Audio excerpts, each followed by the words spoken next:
We see it on bumper stickers. We see it on graphic tees in the kids section. We say it as they walk out the door for their first day of school. Just be yourself. It sounds so simple. It sounds purely positive.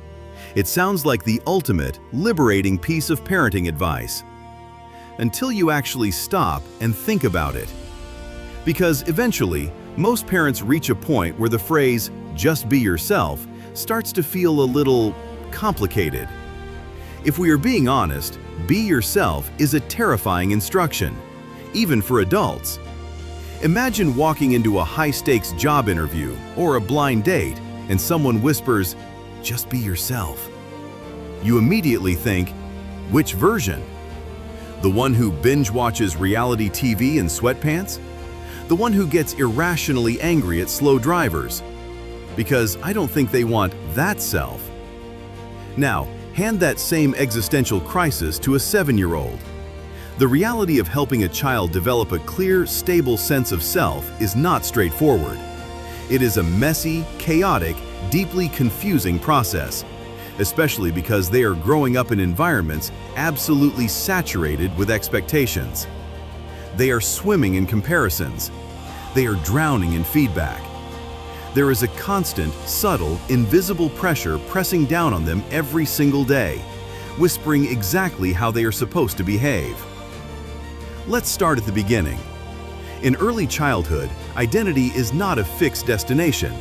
It is not a solid object. It is incredibly fluid. It is constantly shifting. Look at a 4-year-old. They do not have a brand. They are still exploring what they like, how they think, and how their bodies move through space. This means they naturally try on different behaviors. They try on different attitudes. They literally try on different personalities, almost like pulling clothes out of a giant cosmic dress-up trunk. One day, they are a fierce, independent superhero who refuses to hold your hand in the parking lot. The next day, they are a helpless baby koala who cannot possibly walk up the stairs on their own. On Wednesday, they only eat white foods. On Thursday, they demand to be addressed only as Batman.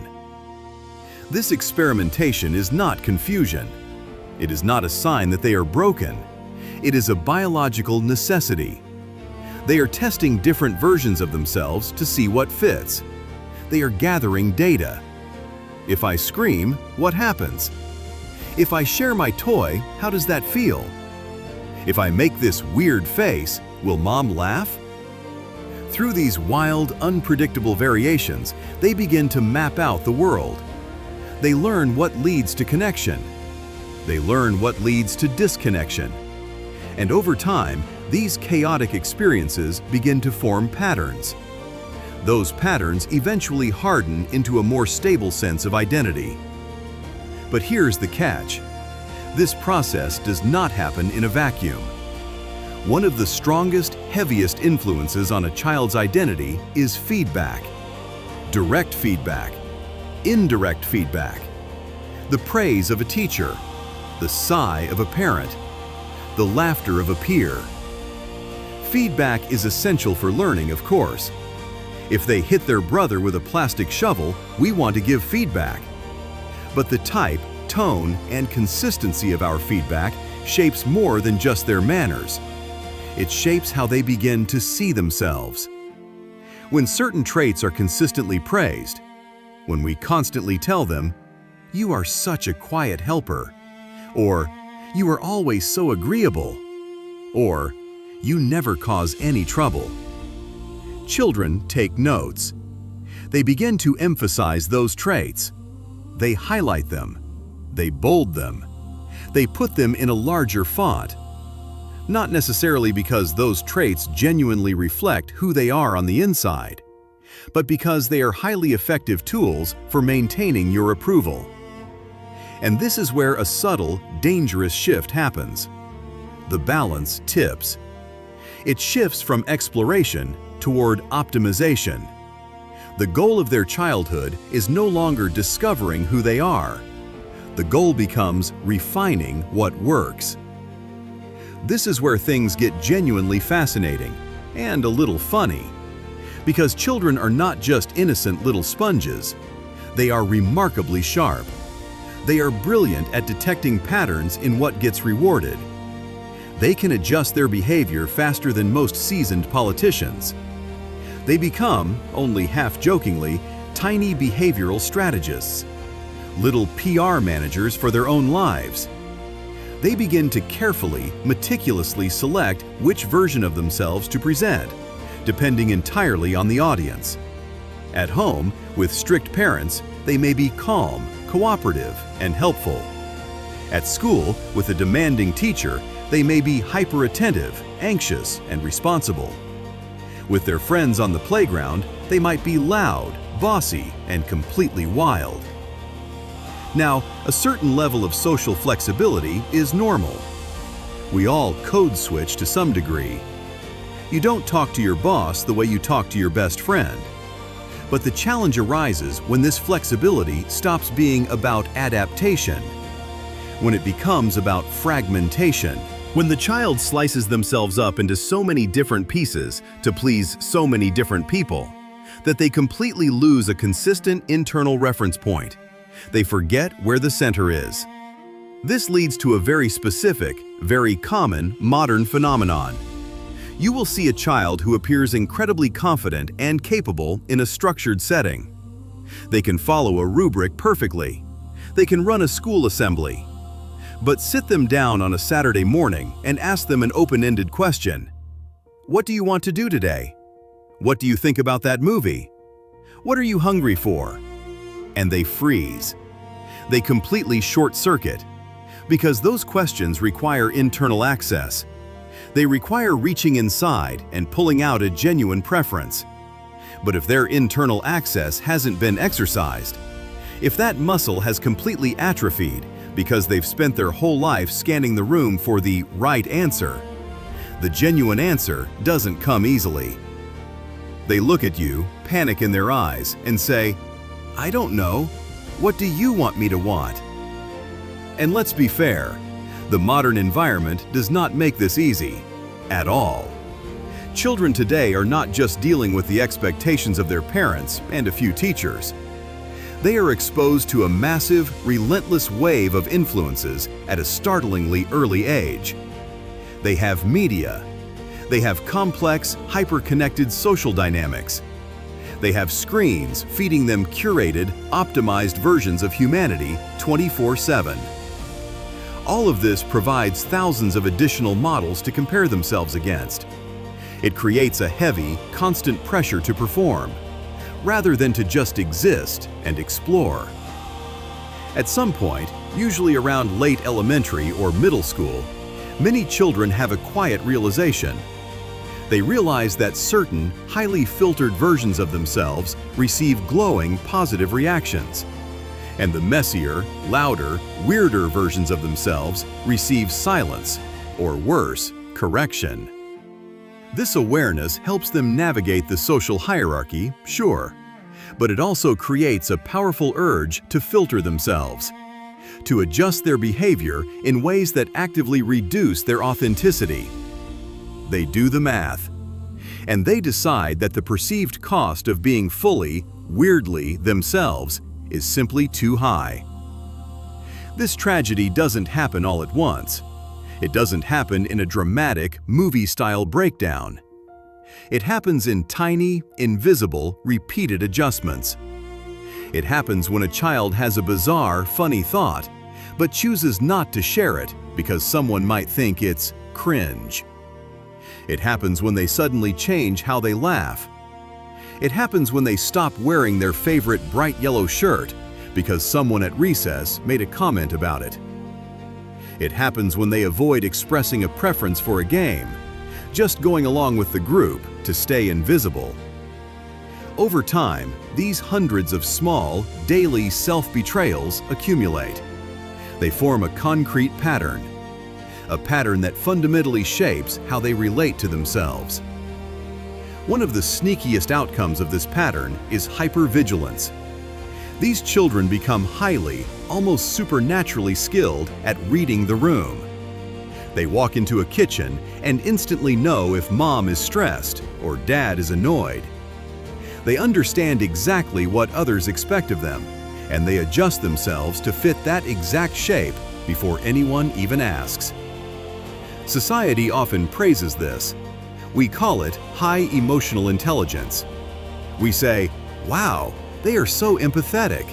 They are so mature." But it isn't empathy. It is an anxiety response. This skill, while seemingly valuable, becomes incredibly dangerous when it is completely unbalanced. It is a superpower that only looks outward. They are experts at checking in with everyone else's emotional state, but they have entirely lost the ability to check in with their own. Without that balance, these children spend their lives making decisions that perfectly align with external expectations. They take the classes the teacher suggests. They play the sports their parents love. They hang out with the friends who are deemed acceptable.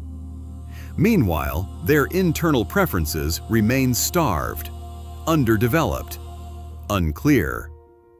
Which works fine until the expectations disappear, or until the expectations conflict with one another.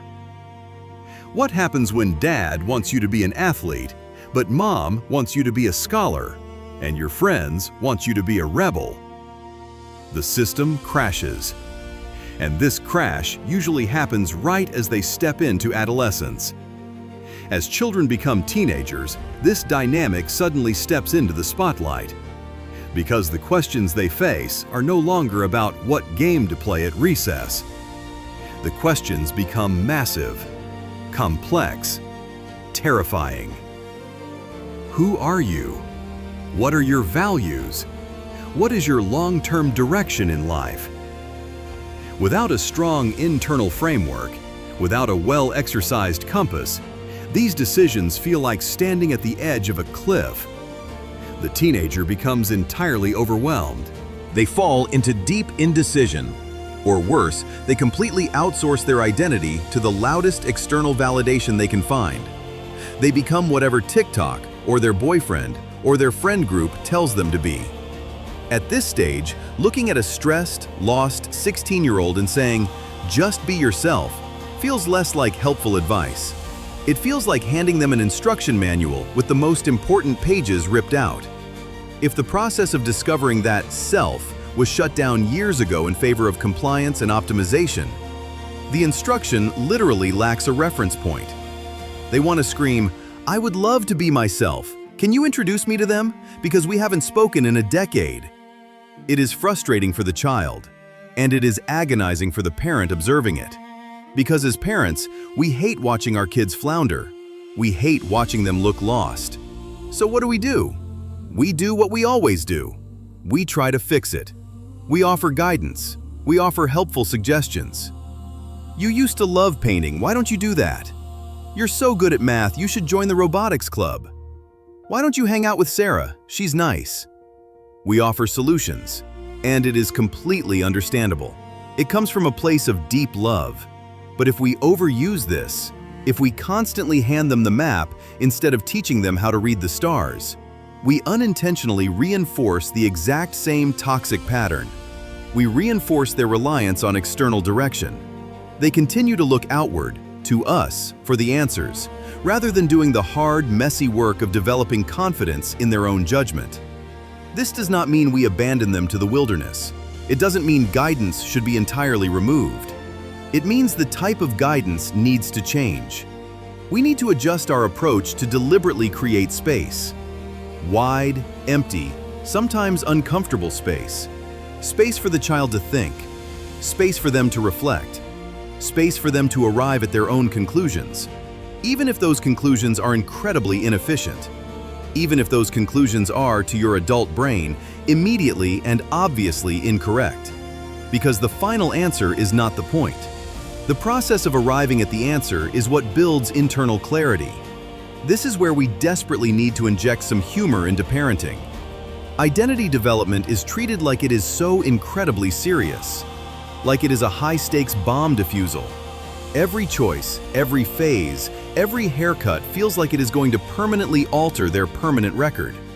But in reality, Figuring out who you are involves a ridiculous amount of trial and error. It involves terrible fashion choices. It involves suddenly adopting a fake British accent for 3 weeks.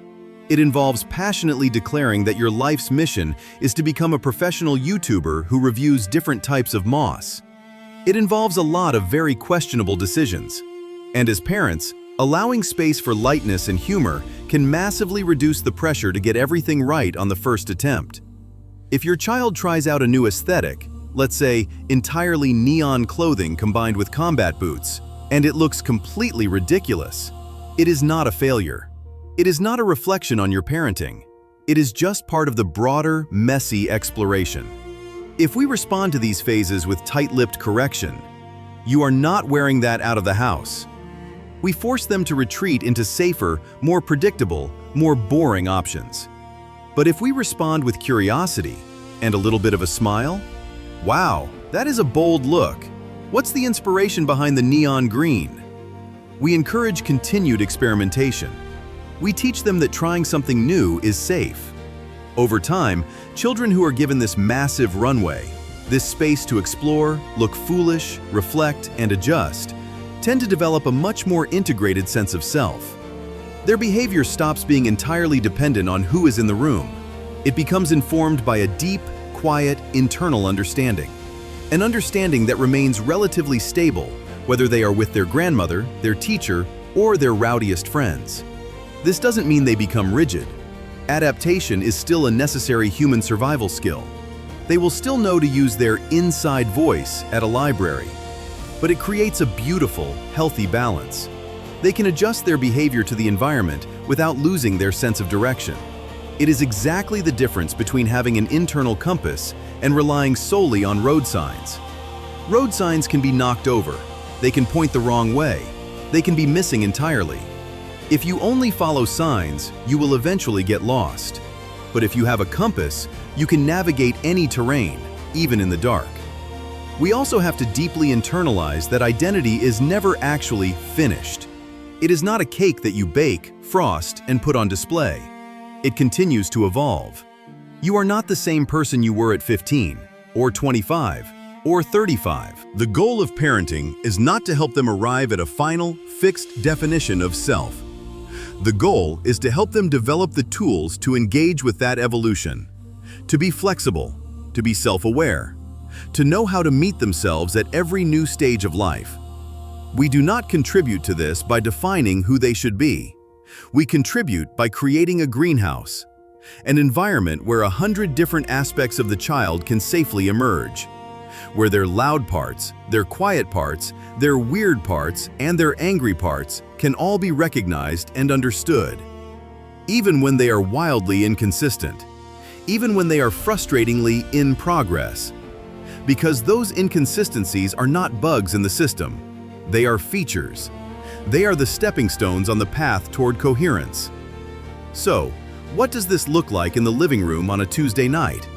In practical terms, it involves asking open-ended questions and actually waiting for the answer. It means counting to 10 in your head before you jump in to fill the silence. It involves allowing enormous room for changing preferences. The sport they loved last year? They might hate it this year. That's okay. Let it go. It involves actively resisting the urge to immediately categorize them. When we say, "Oh, she's my shy one," or "He's the athletic one," we build a tiny, comfortable cage for them to live in. It prevents the narrowing of their identity into a limited set of bullet points that could never fully capture their actual range. It also involves modeling our own self-awareness. Children have excellent hypocrisy detectors. If we want them to be authentic, we have to show them what that looks like. We have to demonstrate how we think through our own hard decisions. We have to narrate our own reflections. You know, I originally wanted to do X, but I realized it didn't make me feel good, so I changed my mind and did Y. They need to see us adjust over time. Because children learn almost nothing from our lectures. They learn absolutely everything from our observation. Ultimately, helping a child be themselves is not an event. It is an ongoing, lifelong process. It is a messy cocktail of exploration, terrible feedback, good feedback, quiet reflection, and constant adjustment. This process will not produce immediate clarity. It will often produce the exact opposite. It will produce chaos in your hallway and confusion at the dinner table. But over the long term, it results in a human being with a profound, unshakable, adaptable sense of who they are. And if, along that winding, confusing path, your child decides that their current, deeply held identity involves wearing mismatched, striped, and polka dot socks, if they passionately insist that dinosaurs are still alive somewhere in a remote jungle, if they declare with absolute certainty that they are going to be an astronaut on Monday, a baker on Wednesday, and a professional skateboarder on Friday, take a breath. It is not a crisis. It is a massive, flashing neon sign that the process is working exactly as it should. They are trying on the world to see what fits. And your only job is to sit back, smile, and occasionally answer very serious, deeply philosophical questions about whether a triceratops would in fact make a reasonable house pet. Hey there, thanks for watching. If you enjoyed this video, make sure to subscribe for more fun content. Yeah, don't miss out. Just click that button and join the fun.